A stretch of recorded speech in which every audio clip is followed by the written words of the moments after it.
이 베드로후서는 거짓 선생들의 영향으로 교회 안에 들어온 썩고 더럽고 허무한 세상의 가치를 다루고 있는 말씀입니다. 어떻게 교회 안에 들어와 있는 세상을 극복하고 다시 세상 속의 거룩한 제사장의 나라의 모습을 회복할 수 있습니까? 사도 베드로는 이 문제에 대한 해법을 바로 주 예수 그리스도를 아는 지식과 은혜로 제시하고 있습니다. 편지의 처음인 1장 2절 말씀을 통해서 하나님과 우리 주 예수 그리스도를 아는 지식과 은혜로 시작되어지고, 오늘 본문의 마지막 3장 18절도 오직 주 예수 그리스도의 은혜와 그를 아는 지식에서 자라가라라는 권면으로 말씀을 끝맺고 있습니다. 베드로가 말하는 주 예수 그리스도의 은혜와 그를 아는 지식은 이 처음 인사와 끝 인사를 위한 축복 정도로 우리가 받아들여서는 안 됩니다. 이 편지 하나님의 말씀의 전체 내용을 앞뒤로 감싸고 있는 아주 중요한 이 베드로후서의 신학적인 주제인 것이죠. 그렇다면 왜 세상에 허무하고 더럽고 썩어질 가치관이 교회 안에 들어오게 되었습니까? 우리의 타락한 본성을 자극하는 거짓 선생들의 거짓 가르침과 그들을 따르는 사람들 때문이라는 것이죠. 주 예수 그리스도의 은혜와 그를 아는 지식에서 우리가 자라가지 않으면 이들의 가르침에 영향을 받을 수밖에 없다라는 것이죠. 특별히 이 베드로후서의 편지를 받고 있는 독자들에게 영향을 미쳤던 거짓 선생들은 우리가 계속해서 살펴보았던 것처럼 주님께서 다시 오신다라고 하는 주의 재림을 믿지 않았던 것이죠. 믿지 않는 것으로 끝나는 것이 아니라 그들은 예수님의 다시 오심을 조롱하기에 이릅니다. 재림하실 주님께서 가지고 오실 의의 나라인 새하늘과 새 땅을 그들은 믿지 않았다라는 것이죠. 당연히 그렇기 때문에 이 세상의 것이 그들에게 있어서는 전부였던 것입니다. 그들은 예수님을 믿는 결과와 혜택이 이 세상에서 살아가는 동안 다 주어져야 한다라고 믿었다라는 것이죠. 그래서 세상에서 예수님을 믿게 되면 세상에서 잘되고 성공하는 것이 바로 예수님이 가르쳐 주신 가르침이라고 초대교회 성도들에게 가르쳤다라는 것이죠. 이들은 예수 그리스도의 은혜가 무엇인지 모르며 주님을 아는 지식이 무엇인지도 모르는 자들이었습니다. 그럼에도 불구하고 이들의 영향으로 교회 안에는 세상적인 가치가 만연해졌다라는 것이죠. 그래서 베드로 사도는 이들과 이들에게 영향을 받고 있는 교회를 향하여서 이 베드로 후서의 말씀을 통해 단호하게 말씀하고 있는 것입니다. 눈에 보이는 이 세상의 것이 전부가 아니며 이 세상은 영원하지 않다라는 것이죠. 주의 재림을 계속해서 무시하면서 이 세상만 바라보고 살면 심판주로 다시 오시는 주님을 도둑같이 맞이하게 될 것이다라고 경고했습니다. 지금은 하나님께서 그 백성들이 한 명도 빠지지 않고 택한 백성이 다 회개하고 돌아올 때까지 오래 참고 기다리고 계시지만, 언젠가는 하루가 천년 같고 천년이 하루 같은 이 주님의 시간이 끝날 때가 있으며, 창세전에 그리스도 안에서 택하신 자들이 다 돌아오는 그날에 하늘이 큰 소리로 떠나가고 물질이 뜨거운 불에 풀어지고 땅과 그 중에 있는 모든 것들이 다 드러나게 될 것이다라고 엄중히 경고하고 있는 것이죠. 그때 주의 재림을 조롱하면서 이 세상이 전부인 줄 알고 살았던 자들이 바로 벌거벗은 채로 주 앞에 나와 심판받게 될 것이다라는 것이죠. 그러면서 초대교회의 성도들을 향해서 너희도 그런 사람이 되기를 원하느냐? 주님의 십자가의 대속의 은혜도 모르고 주를 아는 지식으로 계속 자라가지 못해 지식이 없어서 거짓 선생들의 말에 속아 너희도 그렇게 되기를 원하느냐라고 경고하며 제발 그렇게 되지 않기를 바라는 마음을 전하고 있습니다. 너희들은 은혜 속에 참된 주님의 백성이라면 재림하실 주님께서 주실 의가 있는 곳인 새하늘과 새 땅을 소망하면서 그 나라에 어울리는 거룩한 행실과 경건함으로 준비해야 하며, 그리하여 주 앞에 점도 없고 흠도 없이 평강 가운데에 나타날 수 있도록 힘써야 한다라고 권면했습니다.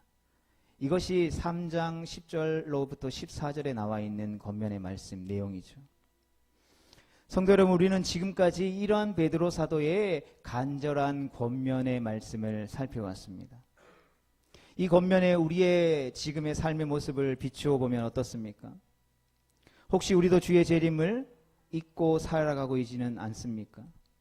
우리가 머리로는, 지식으로는 예수님 다시 오시지라고 알고 있지만 실제로 우리의 삶은 다시 오시겠다 약속하신 주님의 재림과 아무런 상관이 없는 것처럼, 이 세상이 마치 전부인 것처럼 살고 있지는 않는지 우리는 돌아봐야 한다는 것이죠. 언제부턴가 성경이 우리 가운데에 권면하고 있는 이 마지막 약속, 반드시 이루어질 주님의 재림에 대해서 우리도 모르게 무감각해져 버린 삶을 살게 된다면 성령 하나님의 은혜 아래 다시 재림의 신앙이 회복되어질 수 있는 우리 모두가 되어질 수 있기를 주님의 이름으로 축복합니다. 그렇다면 우리가 왜 다시 오시겠다고 약속하신 주님의 그 재림의 날을 간절히 기다리고 사모해야 되겠습니까? 그것은 바로 우리가 꿈꾸고 바라던 의가 그날에 완성되기 때문이라는 것이죠. 복음이 들어가면 사람이 바뀌고 사회가 바뀌고 나라가 바뀌죠. 인류 역사가 그것을 증언하고 있습니다. 어그러지고 깨어졌던 것들이 회복되어지게 되는 것이죠. 이처럼 말씀의 빛이 비추게 되면 어둠은 자연스럽게 물러가게 되는 것입니다. 복음이 비추는 진리의 빛 아래서 인생은 자신의 무지와 어리석음을 벗어버리게 된다는 것이죠. 율법적인, 즉 도덕적인 어둠이 거치고 사랑과 용서와 이해와 정직, 그리고 관용과 배려와 같은 덕목들이 한 사람의 인생과 사회 가운데에 형격하게 증대되어지고 자리 잡게 된다는 것이죠. 그러나 그렇게 복음의 빛으로 바뀐 인생과 나라가 그 충만한 영광으로 꽃을 피워야 함에도 불구하고 그 꽃을 피우지 못했던 것이죠. 오히려 시간이 지나 다시 타락한 인생과 나라들이 너무나도 많은 것을 보게 되는 것이죠. 이것이 어쩌면 오늘날 우리에게 있는 도전이고 근심과 걱정이 될 것입니다. 구약의 이스라엘 백성들이 그랬고 서구의 기독교 역사가 그러했습니다. 그들은 하나님의 복음을 받아들이고 그들의 삶과 사회와 나라와 국가가 완전히 뒤바뀌게 되죠. 그러나 시간이 지남에 따라 그들은 더욱더 자라가지 못하게 되고 그들은 결국 타락했고 부패했고 결국 몰락에 이르렀다라는 것이죠. 우리 속에 남아있는 죄성과 세상에 깊이 뿌리 박혀있는 악의 그 근원부터 그것이 온전히 뽑히지 않는 이상 이 땅에서 거룩한 행실과 경건함과 의는 완전히 완성될 수 없다라는 것이죠. 우리가 믿음의 선한 싸움을 싸워야 하는 이유가 바로 여기에 있는 것이죠. 우리가 피 흘리기까지 죄와 싸워야 하는 이유가 바로 여기 있다라는 것이죠. 지금 우리 한국교회도 마찬가지인 것 같습니다. 우리도 전 세계에 유례없는 부흥의 시기를 한국교회가 지나고 있죠. 세계교회 속에서 지금 한국교회는 리더십으로 이 방향성을 제시하고 돌격 앞으로 할 때에 그 돌격 앞으로를 외치는 위치에 서 있는 것이 한국교회의 현 주소입니다. 많은 영향력들을 끼치고 있다는 것이죠. 그러나 서구 기독교 역사가 걸어왔던 그 길을 그대로 동일하게 답습하고 따라가고 있는 것 또한 오늘날 우리 한국교회의 현실이라는 것이죠. 급격하게 하나님이 부흥을 허락하시고 성장한 만큼 급격하게 부패하고 타락의 길을 걸어서 오늘날 세상을 걱정해야 될 교회가 오히려 세상의 손가락질을 받으며 세상의 걱정거리로 전락해 버렸다라는 것이죠. 그래서 우리는 다시 한 번 더 이 땅의 부흥을 꿈꾸는 동시에 의에 줄이고 목마른 마음으로 주님이 오셔서 완성하실 새하늘과 새 땅을 기다리고 사모하고 준비해야 하는 것입니다. 우리 안에 부패성이 제거되어지고 세상에 가득한 죄악이 하나도 남김없이 다 제거됨으로 말미암아 하나님과 우리 사이의 사랑이 점도 없고 흠도 없이 완성되어지는 그날에 나와 다른 사람의 관계도 바르게 회복되어지고 나와 세상과 나와 자연과 사이의 관계도 회복되어지며 도덕적이고 윤리적으로 완전하고 사랑으로 충만하며 마음 다해 하나님을 사랑하고 예배할 수 있고 이웃을 내 몸처럼 사랑할 수 있는 그 나라, 썩어짐의 종로를 타면서 허무한데 굴복하는 피조물의 탄식이 끝이 나고 하나님의 자녀들이 영광에 이르는 그 나라, 그 아름답고 완전한 의의 나라인 새 하늘과 새 땅을 우리는 사모하고 바라볼 수 있어야 하는 것입니다. 그러나 중요한 것은 의의 나라인 새 하늘과 새 땅을 사모하며 바라볼 때에 그것을 우리가 어떻게 기다리는가 하는 문제가 이제 우리에게 남아 있는 것이죠. 그저 팔짱 끼고 수동적으로 기다리라고 성경이 우리 가운데 권면하고 있습니까? 그렇지 않죠. 베드로는 장차 새 하늘과 새 땅에서 완성된 의를 너희가 믿는다면 지금 우리의 일상에서 최선을 다해서 긍휼과 정의와 은혜와 진리를 펼쳐내고 이루어 갈 수 있기를 힘써야 한다라고 말씀하고 있는 것이죠. 그러나 주님 앞에서 그 누구도 완전할 수 없습니다. 우리는 다 허물과 실수로 가득 차 있는 인생일 뿐이라는 것이죠. 스스로 힘으로 의로워질 수 없기 때문에 거룩할 수도 없는 것입니다. 그러나 그러하기에 그렇다고 해서 팔짱 끼고 수동적으로 주저앉아 있는 것이 아니라 주님의 도우심을 구하라고 권면하고 있는 것이죠.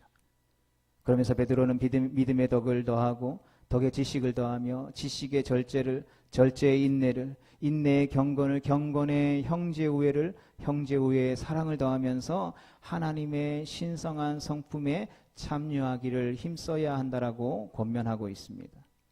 아무리 했어도 우리 자신은 흠도 없고 점도 없이 주 앞에 설 수 없다라는 것을 알기에 눈물을 흘리며 씨를 뿌리는 농부처럼 주 앞에서 평강 가운데 나타날 수 있기를 애쓰고 힘써야 한다라는 것이죠.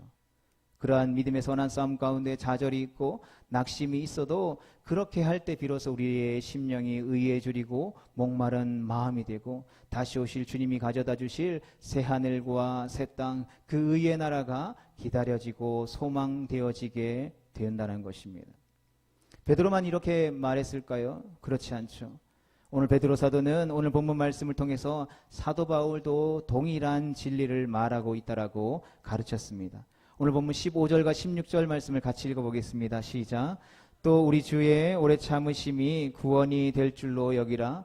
우리가 사랑하는 형제 바울도 그 받은 지혜대로 너희에게 이같이 썼고 또 그 모든 편지에도 이런 일에 관하여 말하였으되 그 중에 알기 어려운 것이 들어있으니 무식한 자들과 굳세지 못한 자들이 다른 성경과 같이 그것도 억지로 풀다가 스스로 멸망에 이르느니라. 아멘. 이 16절 말씀에 보면 그 중에 알기 어려운 것이라는 표현이 나오죠. 그 중에 알기 어려운 것이 무엇인지 우리가 확실하지 않지만 이 문맥의 흐름을 본다라면 예수 그리스도의 다시 오신 그 재림과 연관된 성도들의 거룩한 삶이라는 것을 우리가 유추해 볼 수 있죠. 실제로 데살로니가 교회의 주의 강림에 대해서 오해해서 일상의 삶을 포기하고 일하지 않은 사람이 생겼을 때에 바울은 데살로니가 후서 3장 10절 말씀에 통해서 일하기 싫거든 먹지도 말게 하라라고 강하게 책망한 편지를 보낸 것을 우리는 잘 알고 있습니다. 예루살렘 사도인 야고보와 베드로와 요한과 이방인의 사도였던 사도 바울이 한 마음으로 가르치고 강조했던 교리 중에 하나가 바로 예수 그리스도의 다시 오심, 주님의 재림과 그로 인한 그 오실 길을 예비하는 성도의 거룩한 삶이라는 것이죠. 그런데 거짓 선생들은 어떻게 이야기했습니까? 주의 재림을 부인하며 주의 재림을 조롱하며 자기 마음대로 성경을 억지로 풀어서 자기도 망하고 다른 사람들도 멸망으로 이끌고 있다는 것이죠. 이들의 무식하고 어리석은 성경 해석을 따라가게 되면 이 땅만 바라보든지 아니면 이 땅을 무시하게 되든지 두 가지의 극단적인 태도가 형성되어지고 그 결과 거룩한 행실과 거룩한 삶을 성도들이 추구하지 않게 된다는 것이죠. 인간은 죄인이기 때문에 의로운 삶을 살 수 없다라고 하면서 아예 거룩한 삶을 포기하고 자신의 욕심에 제동을 걸지 않는다라는 것이죠. 어떻게 하면 더 많이 모으고 어떻게 하면 더 확장할 수 있을까에만 마음을 쏟지 내게 주신 은혜들을 다른 사람들과 나누는 일에 그 마음을 쓰지 않게 된다라는 것입니다. 설령 의로운 삶을 추구한다고 해도 그리스도 안에서가 아니라 자기의 힘과 지혜와 능력으로 자기의 의를 쌓으려고 한다라는 것이죠. 이렇게 되면 다시 오실 주님을 기다리는 재림 신앙이 건강하게 자리 잡지 못하게 되는 것이죠. 오늘날 한국교회 안에 만연해 있는 것이 바로 어쩌면 이런 것이 아닌가 생각해 봅니다. 교회가 아니라 어느덧 주님의 몸된 교회가 하나의 봉사단체로 전락해 버렸고 침묵 공동체로 변질되어져 버린 모습을 발견하게 되는 것이죠. 주님의 다시 오심에 대해서 관심 가지지 않는 것이죠. 이 땅에서 잘 먹고 잘 살고 어떤 무리를 이루어서 당을 짓고 그 안에서 자기 만족과 자기 의를 이루는 그 블랙홀에 점점 더 빠져 들어가고 있다는 것이죠. 정반대는 곧 오신다라고 믿으면서 날짜를 세는 그릇된 종말론에 빠지는 경우입니다. 이런 경우는 아무것도 안 하고 그날만 기다리는 광신도가 되어버리기 십상인 것이죠. 그래서 베드로 사도는 이 베드로 후서의 말씀을 마치면서 마지막으로 이렇게 권면하고 있습니다. 본문 17절과 18절 말씀 같이 보겠습니다. 시작. 그러므로 사랑하는 자들아 너희가 이것을 미리 알았은즉 무법한 자들의 미혹에 이끌려 너희가 굳센 데서 떨어질까 삼가라. 오직 우리 주 곧 그 주 예수 그리스도의 은혜와 그를 아는 지식에서 자라가라. 영광이 이제와 영원한 날까지 그에게 있을지어다. 아멘. 베드로 사도의 마지막 권면은 두 가지로 요약할 수 있습니다. 하나는 거짓 교사들의 미혹에 이끌리지 않도록 삼가라는 것이 당부이고, 또 하나는 주 예수 그리스도의 은혜와 그를 아는 지식에서 자라가라라는 권면인 것이죠. 먼저 앞에 첫 번째인 삼가라는 당부는 바로 자신을 지키라라는 뜻을 가지고 있습니다. 그러므로 이 둘을 하나로 묶으면 거짓된 가르침에 미혹되지 않도록 주 예수의 은혜와 그를 아는 지식에서 자라가서 자신을 지키라는 말씀인 것이죠. 계속해서 끊임없이 자라남으로 자신을 지키라라는 뜻인 것입니다. 주의 재림과 성도의 거룩한 삶은 이들이 처음 들었던 생소한 말이 아니었습니다. 17절에 보면 너희가 이것을 미리 알았은즉이라고 말했다라는 것이죠. 이미 바울과 예루살렘의 사도들을 통해서 이들은 익히 배우고 들어서 잘 알고 있었던 진리였다라는 것입니다. 그럼에도 불구하고 무법한 자들이 어리석고 탐욕적인 성경 해석으로 이들을 미혹하고 있는 것이죠. 속이고 있는 것이죠. 그리고 그렇게 미혹되어지고 속이고 사사로이 풀었던 그 말씀을 통해서 이들의 신앙이 흔들리고 있는 것입니다. 그로 인해 주의 재림 앞에서 거룩한 행실과 경건함으로 준비되지 못하고 있으며 새하늘과 새 땅에 대한 소망과 기다림이 희미해지고 있는 것이죠. 어느덧 교회는 세상으로부터 질문되어지는 삶이 아니라 비난받고 손가락질 받는 삶으로 전락해 버린 것이죠. 그 누구도 성도를 바라보면서 예수님을 궁금해하거나 생각하거나 유추하거나 떠올리지 않게 되어버렸다라는 것입니다. 그러하게 베드로 사도는 이들에게 사랑의 마음을 담아서 마지막으로 당부하고 있는 것이죠. 사랑하는 너희들아, 너희가 나와 바울을 통해서 이미 배운 그 진리에서 절대로 떠나지 말아라. 우리 주 예수 그리스도의 은혜와 그를 아는 지식에서 자라나서 무법한 자들의 헛된 속임수로부터 너희 자신을 지키고 믿음으로 승리하라라고 권면하고 당부하고 있는 것입니다. 성도로 오늘날 우리가 살아가는 이 시대는 참으로 분별력이 필요한 때인 것 같습니다. 그러하기에 때로는 주어진 삶을 바쁘게 살아가느라 성경을 읽지 않고 성경을 배우지 않고 성경을 몰라서는 안 되는 것이죠. 아무리 바빠도 성경을 읽고 성경을 배우고 또 공부하며 계속해서 그 성경 말씀을 묵상하는 시간을 가져야 하는 것입니다. 이것은 선택할 수 있는 선택의 영역이 아니라 성도의 필수 요건이요 특권인 동시에 책임과 의무라는 것을 우리는 반드시 기억해야 합니다. 그리고 성경 말씀대로 순종하며 믿음으로 살도록 힘써야 하는 것입니다. 말씀대로 살아내기 위해 노력해야 한다는 것입니다. 왜 그렇습니까? 그렇게 해야 우리에게 주어진 삶의 자리에서 주님의 은혜를 맛볼 수 있고 계속해서 주를 아는 지식에서 우리가 자라갈 수 있기 때문인 것이죠. 성도는 성경 말씀을 통해서 이 세대를 본받지 말고 하나님의 선하신 뜻을 분별하여 사는 길에 낯선 것이 아니라 익숙해질 수 있어야 하는 것입니다. 그래야 교회 안에 가만히 들어온 거짓 선생들의 말도 안 되는 속임수와 미혹을 금방 알아차릴 수 있는 것이죠. 그리고 그들의 교훈을 더러운 배설물처럼 떨쳐내 버리고 믿음의 선한 싸움을 계속해서 경주해 나아갈 수 있는 것입니다. 그러하게 성도라면 자신이 말씀을 풀어내는 태도가 아니라 말씀이 자신이 누구인지를 풀어줄 때까지, 말씀이 자신이 사는 세상의 본질을 드러내서 가르쳐줄 때까지 말씀 아래, 말씀 밑에 머무는 시간을 가질 수 있어야 하는 것입니다. 우리의 캄캄한 마음에 샛별 되신 예수 그리스도의 진리가 다시금 떠오르는 그날까지 말씀 아래 머무르는 훈련을 해야 합니다. 그래야 내 안에, 교회 안에 들어온 세상을 우리가 극복하고 세상 속에서 거룩한 제사장의 나라로 다시금 살아갈 수 있게 되기 때문입니다. 말씀 안에 담겨있는 생명이 우리 안에 채워지지 않으면 세상의 온갖 허무한 생각이 우리를 점령할 수밖에 없는 것이죠. 우리가 그렇게 되지 않도록 더욱더 말씀 안에 머무는 시간들을 가질 수 있게 되기를 축복합니다.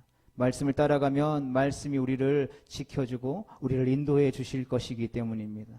우리가 말씀 안에 머물고 말씀 밑에 거하고 말씀과 하나 되어 말씀과 함께 동행하며 살아서 우리 주 예수 그리스도의 은혜를 발견하고 날마다 주를 아는 지식에서 자라가는 것, 그것만이 이 세상을 이기는 방법이기 때문인 것입니다. 성도 여러분, 베드로후서의 말씀을 마치면서 우리 자신을 이 관점으로 다시 한 번 더 살펴보고 우리가 점검할 수 있기를 축복합니다. 오늘날 너무 많은 사람들이 나를 책임져 주시는 주님의 보호를 믿지 못하죠. 내 힘과 능력으로, 아니 주님이라는 포장지를 내 삶에 덮어 씌워서 등에 업고 이 모든 것들을 더 쌓고 더 확장시켜 가려고 혈안이 되어 있습니다. 그리고 그런 관점으로 우리를 자신을 바라보면 우리는 늘 부족함 투성인 것이죠. 늘 실패와 좌절로 점철된 인생으로 전락할 수밖에 없는 것입니다. 이 세상의 가치가 오늘 우리의 삶을 가득 채우고 있다는 것이죠. 더 이상 하나님의 말씀인 성경의 가치가, 진리의 말씀이 우리의 삶을 채우고 있지 않다는 것이죠. 그저 한낱 좋은 말로 여길 뿐이죠. 살아계신 생명의 말씀, 진리의 말씀으로 우리를 받아들이는 것이 아니라, 절대적인 우리의 삶의 가치가 아니라 그냥 내게 주어진 삶을 살아갈 때에 내 삶을 조금 더 윤택하게 하는 참고할 만한 교훈의 말씀 정도로 우리가 이 말씀을 대할 때가 너무나도 많다라는 것이죠. 그러나 오늘 사도 베드로의 말씀을 통하여서 주님은 우리에게 말씀하십니다. 너희의 삶을 내게 맡기고 나는 주의 은혜를 얼마나 누리고 살아가고 있는지, 오늘 나는 주의 은혜를 얼마나 신뢰하고 살아가고 있는지, 그 은혜 아래 주를 아는 지식에서 나는 자라나고 있는지, 하나님의 그 신성한 성품에 참여함으로 내 삶이, 내 성품이, 내 인격이 아름다운 성령의 9가지 그 열매들로 구체적으로 열매 맺고 있는지, 그러한 관점으로 우리 자신을 살펴보아야 한다라고 권면하고 있는 것이죠. 성도 여러분, 하나님은 말씀 안에 있고 말씀 아래 있으며 말씀과 함께하는 인생을 결코 버리지 아니하시고 영원토록 책임져 주심을 확신합니다. 바라기는 우리 모두가 이 믿음의 확신을 가지고 허락하신 삶을 말씀 안에서, 그리고 말씀 아래에서 말씀과 함께 거룩한 행실과 경건함으로 부르신 삶의 모든 자리에서 의롭게 살아가며 주의 은혜와 그를 아는 지식에서 영광스럽게 자라가는 우리 모두가 되어질 수 있기를 주님의 이름으로 축복합니다.